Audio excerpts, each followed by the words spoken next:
The ocean has a way of swallowing the truth. Not with violence, but with silence. Miles from land, beneath a sky that never answers back, ships disappear, crews vanish, and sometimes the only thing left behind is a message. A final whisper through the static.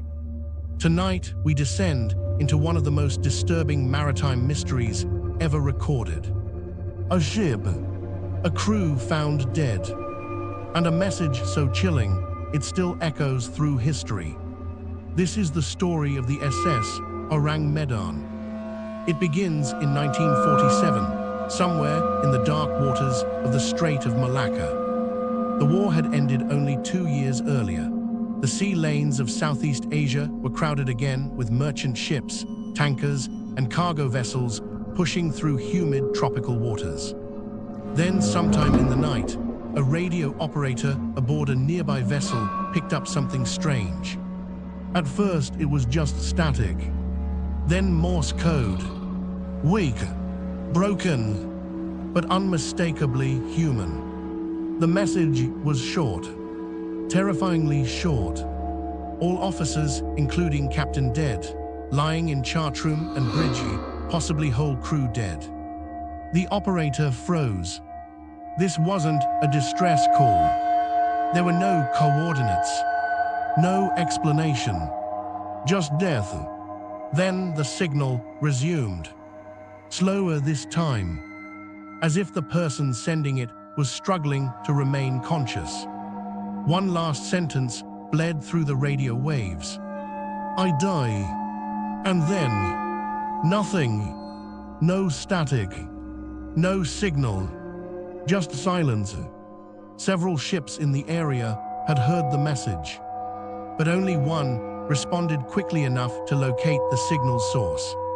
An American merchant ship called the Silver Star. Guided by the fading radio transmissions, the crew scanned the horizon until they saw it. A lone vessel drifting in the heat haze. The SS Ourang Medan. No smoke, no movement. No crew visible on deck. Just a silent ship rocking gently on the restless sea. Something about it felt wrong immediately, even from a distance. The boarding party climbed the rope ladder cautiously. The metal hull groaned under the weight of the waves. The deck was empty. No voices, no footsteps, only the slow scrape of loose cables swaying in the wind. And then they saw the first body.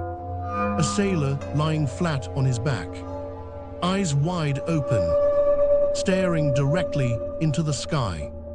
At first, they assumed he had been shot or stabbed, but there was no blood, no wound, nothing, just that expression, a frozen mask of pure terror. His mouth hung open as if he had died mid-scream. Then they found another, and another. Soon the horrifying pattern became clear. The entire crew was dead. Inside the ship, the air felt thick, heavy, like something invisible was pressing against the lungs. In the chart room, the captain was slumped over a table. Nearby officers were sprawled across the floor, their faces twisted in silent horror. Hands frozen mid-gesture, as if they had been pointing at something no one else could see. The radio operator was still seated at his station, head tilted backward, fingers stiff above the transmitter key. His final message, the one that had reached the outside world, had likely been sent seconds before his death. Below deck, it was worse. Engine room workers lay where they had collapsed.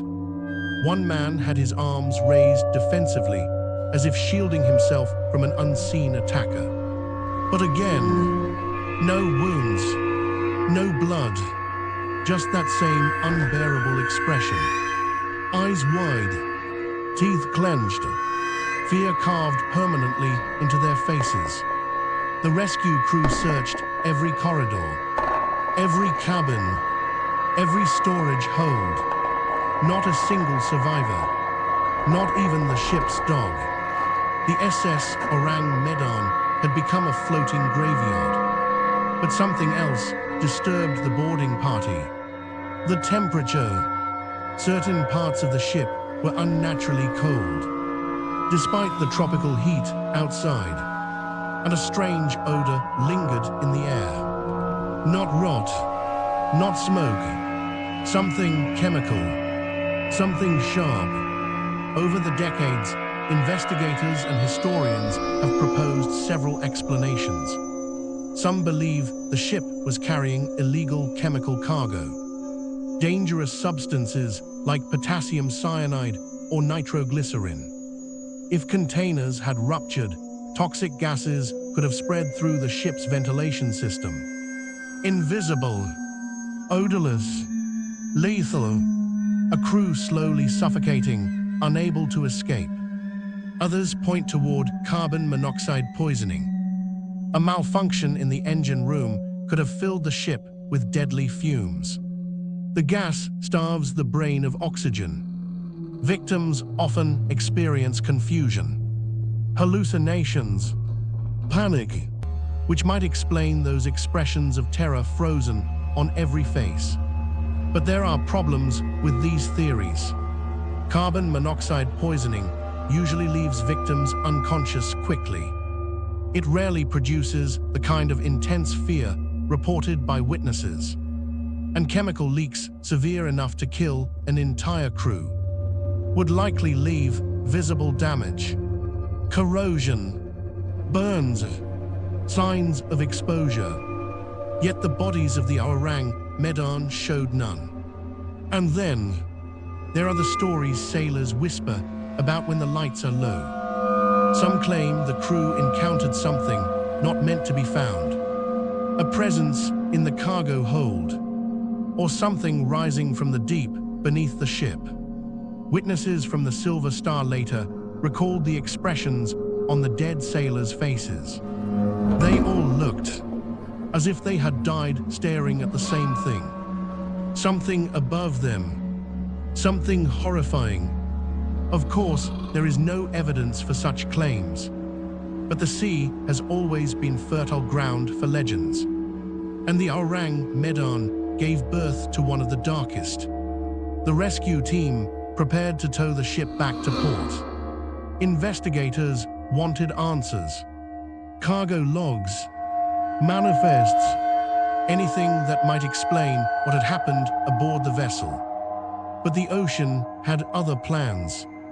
As the crew secured the towing lines, smoke began rising from the lower decks. At first it was faint, then thicker, then black. Someone shouted from the hatchway. A fire had started in the cargo hold. The boarding crew rushed back to their lifeboat as flames began licking through the ship's interior corridors. Metal screamed as the fire spread. Heat built rapidly.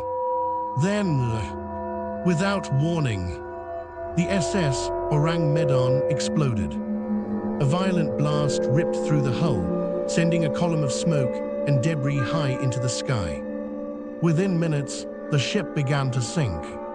Slowly at first, then faster, the stern rising as the bow slipped beneath the dark water. The mystery, the bodies, the cargo, all of it disappeared into the depths. Gone, forever. No official records of the SS Ourang Medan have ever been confirmed.